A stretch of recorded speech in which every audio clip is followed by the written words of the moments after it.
Happy New Year everyone! Welcome back to my channel. If you're new, my name is Hannah, also known as Tropical Plant Addict. I hope you all had a fantastic New Year despite the weird situation the world's in at the moment. I don't know about everyone else, but we're back in lockdown here in the UK again. So that means I've had to close my cosmetic tattooing business again. I'm not sure when I'll be able to reopen. So I'm just going to take the time I've got off work just to relax and blitz the house and just get a few jobs around the house done, a bit of DIY, maybe some art. We'll see, but I've been thinking about my goals and plans for the channel going forward, and also I wanted to share with you my wish list plants for 2021.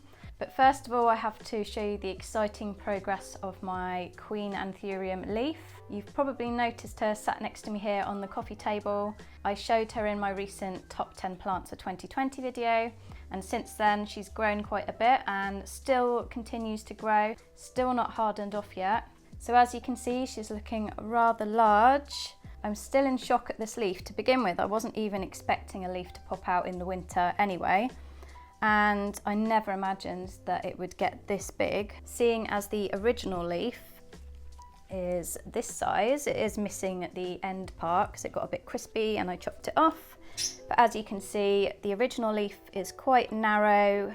It looks to be dark form, and there's not much of a lobe situation going on here, just like the previous leaf, which has also been chopped in half because it was a bit crispy.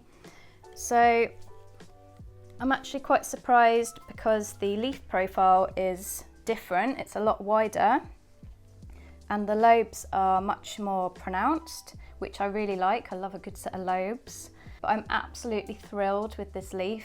I am just in shock. I love it so much. It's one of my favourite plants and I can't wait to see how big it gets. So I just thought I'd give you a little update on my Warocreanum, and I'll continue to do so. So first of all, this year I would love to introduce some more home decor videos to my channel. It does already include home decor, but my main focus is on the plants. I'd love to show you how you can kind of incorporate plants a bit more into your home decor. It's something I'm really passionate about. So when I first moved into this house just over 3 years ago, it was pretty plain and lacking in character.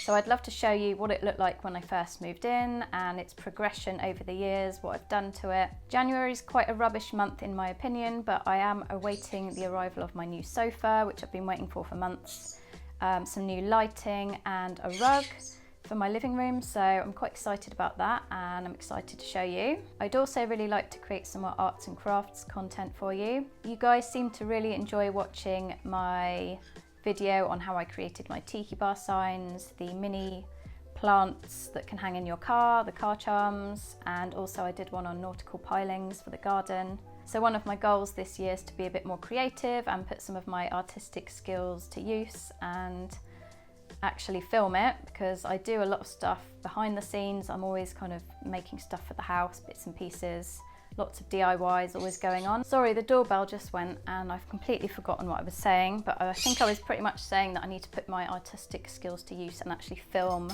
the things that I'm doing around the house and any kind of crafty little projects I'm doing. This year I'd also like to slightly tone down the Tiki Bar in my garden and give it more of a rustic feel. This will involve changing some of the decor, so that'll be a really fun project. And I usually uncover the bar around April time, just in time for my birthday. I had a lockdown birthday last year, so I was so thankful to have my Tiki Bar in my garden. I spent so much time in the garden last year. I'll have to have a good think about what I'm going to do to the garden this year. There's not much room left, although I said that last year and I still had quite a few projects going over the summer, so I'll have to have a good think about that. Being an artist, I always see everything as a work in progress, the house, the garden, my artwork.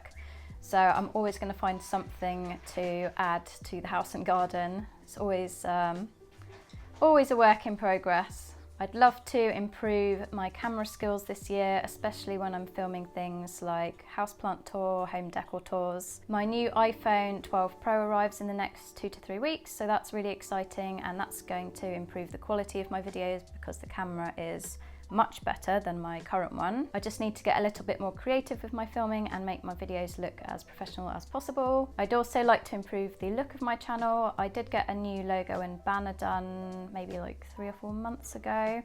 and I'd like to get a new introduction to my video done to kind of match those. So that's something I'm working on at the moment with my graphic designer. I do all the editing of my videos myself, which is quite a challenge, and that's something else I'd like to work on, although I do find it a bit difficult because I get quite bad pain in my hands when I'm editing, which is such a shame because I really do enjoy editing.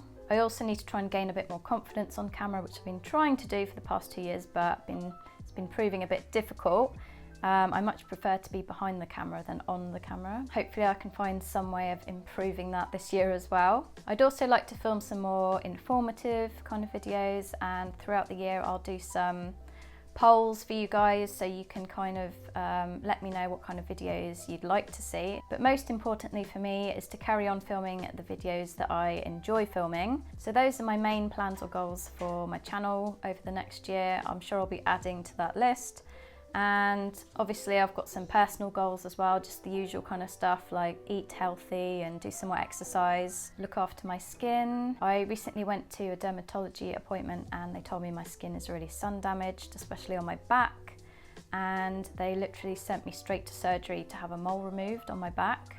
So now I've got a lovely 2-inch scar on my back, and they did send it off to be analysed and it came back and it was fine, but the specialist did say that my skin's pretty bad and they'll have to keep an eye on me over the next couple of years. So I really need to look after my skin this year, get some factor 50 and just be really careful when I'm in the sun. I actually prefer to sit in the shade when it's nice and warm outside, but when you're out there gardening it's really easy to catch the sun, so I've got to be super careful. And also I'd just like to keep a good work-life balance, which I have been doing for the past few years. Since I started getting pain in my hands, I cut down to part-time and it's lovely. I get to spend more time with my friends, my pets, the plants, film as well for you guys. I think if I was working full-time I'd find it quite difficult to film.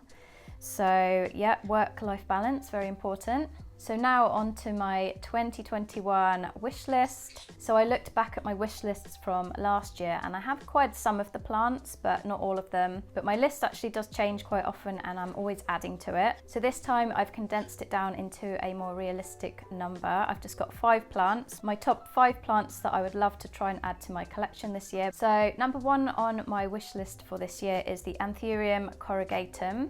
This plant was on my last wish list, but I still don't have it. I'm really drawn to this plant because the texture is so unique and it's certainly different to all my other plants. I absolutely love the intense bubbled or pebbled texture on this plant. The only other plant I can kind of compare it to in my collection currently is the Anthurium radicans, although the texture on the corrugatum is way more condensed. Like I say, I don't really have any other plants that compare to it, so I would really love to add one to my collection. As I mentioned before with my radicans on a recent tour, the bubbled or pebbled texture can capture light from all directions, which means you can actually put these plants in slightly lower light conditions. I have a feeling that this plant will appreciate really high humidity, and I've just got a feeling that it's quite fussy. Like I can imagine it going quite crispy and taking a while to adapt to your home environment, but that's just a guess. I think it will be pretty easy to get hold of this plant spring or summertime. I know Foliage Fanatic had a couple in last year, so I'll have to ask him if he can get hold of one for me. The next plant on my list is another one with some interesting texture. It is the Alocasia scalprum. I hope I've pronounced that right. I really love the long dagger-shaped profile of the leaves and the pronounced lobes. The foliage looks to have a slight sheen to it, which I find really attractive. And from the photos I've seen, the mature leaves look to be pretty deep green with a slight blue tinge, which looks really pretty. I do have quite a few Alocasia on my wish list, but this is one of the more recent ones that I've added. I must have seen some pictures on Instagram or something and then added it to my list. I seem to do quite well with Alocasia, so I did film a care tips video for you recently. If you haven't seen it, I'll link it below for you. Again, come spring or summer, I don't think this plant should be too difficult to get hold of, fingers crossed.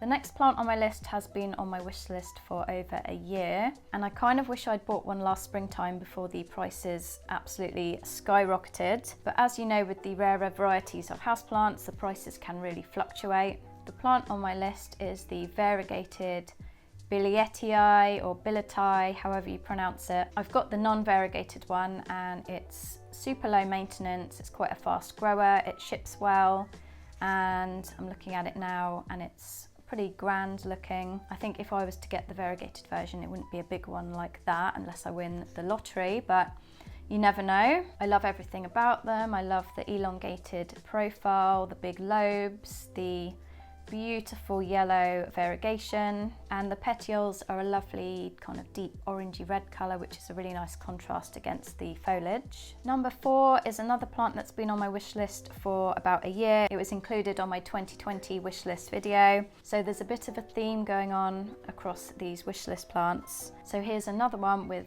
gorgeous striking texture. It is the Anthurium luxurians. The texture is quite similar to the radicans, but the petioles are different. I think the colour's different, the shape, and also from the pictures I've seen, there's a slight ruffling on the luxurians. The petioles are a lovely orangey red colour, and that kind of carries through to the veining on the back of the leaves, whereas the radicans is plain, it doesn't have that lovely colour on it.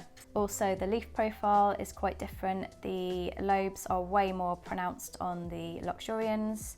I love everything about it. It's just really unique and a bit unusual looking, and I'm really hoping to add one to my collection at some point. Again, they're quite expensive, so we'll just have to see. And last but not least on my list, number 5 is another plant with dramatic texture. It is the Alocasia mellow, also known as the rugosa. The texture and veining on this plant is unreal. It reminds me of like a maze, like a bird's eye view of a maze.